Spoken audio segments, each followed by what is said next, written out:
Opinion: why children are the toughest cinema audience. Unlike adults, children cannot be swayed by trendiness, they just want a good story. Well-told oral narratives have a way of changing with the times.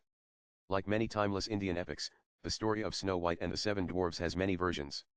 So the latest cinematic telling of the tale of a beautiful princess and an evil queen is par for the course, especially since the latest, supposedly woke, version reflects the current sentiment of the American film industry, if not that country's moviegoers. In short, this retelling had to happen and the adverse reaction to it too. But as the new live-action Snow White minus any little people in the title, although they are in the film, is heading apparently to a disastrous box office run in its home market and around the world, it would not be far-fetched to speculate it could be because the new version ignores the core viewership children and the fact that the enduring popularity of folk tales lies in their focus on timeless universal virtues rather than ever-changing political predilections and fads. The film's makers and supporters evidently also forgot that children are not inherently racist or woke and therefore do not decide what they like or do not like based on those two grounds.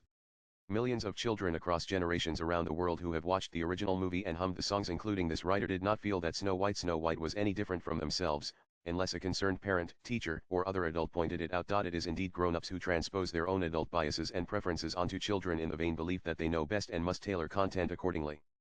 On the other hand, all children really want is an engrossing story, well told and visualized in an appealing manner. All successful children's films so far have adhered to that sacred mantra and today's adults would be well advised to understand and accept it.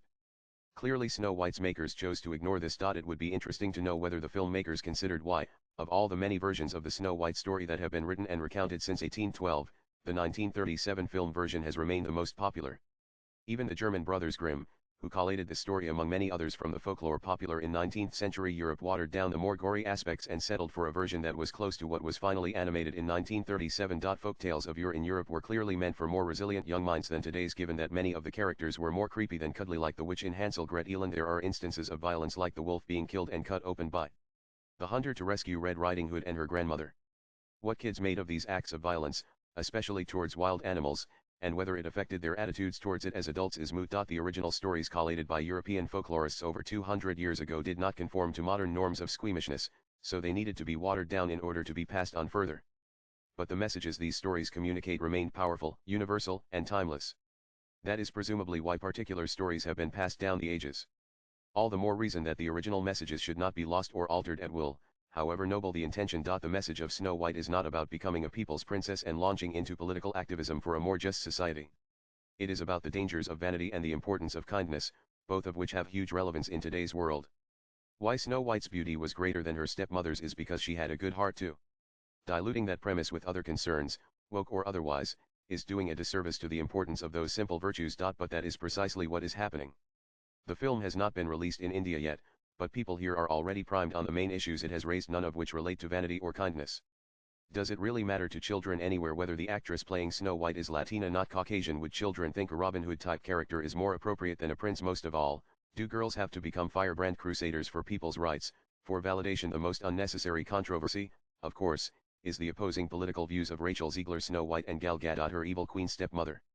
The polarist discourse on Israel, Palestine, Hamas, and Gaza should have no bearing on successor note of Snow White's timeless story. Surely why should any film be impacted by the personal political views of the actors anyway, even if they insist on being vocal about whom or what they support everywhere? It would be facile to attribute the imminent failure of Snow White to anything other than the makers forgetting their prime objective to make a good children's film, particularly since it would be compared to the original, which has remained popular for 88 years. A little bit of research would have revealed that it still does not really matter if the protagonists are black, white, or polka-dotted, they simply have to enchant a child.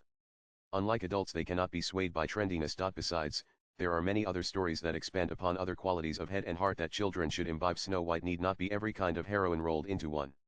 The entire canon of folk and fairy tales are on hand for that. And if children's filmmakers feel the need for a people's princess kind of character for our times, perhaps they should go ahead and create a new one instead of distorting an existing persona in the interests of modernizing or updating. A word here about happy endings too.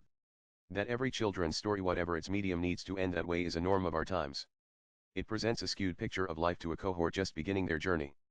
That there is sweetness in sorrow, that all wishes cannot be fulfilled, that gratification is neither instant nor guaranteed in real life are also lessons children have to learn. A gradual realization via stories is surely better than dumping it on them all at once later on. The author is a freelance writer. Views expressed in the above piece are personal and solely those of the author. They do not necessarily reflect News 18's views. Nan.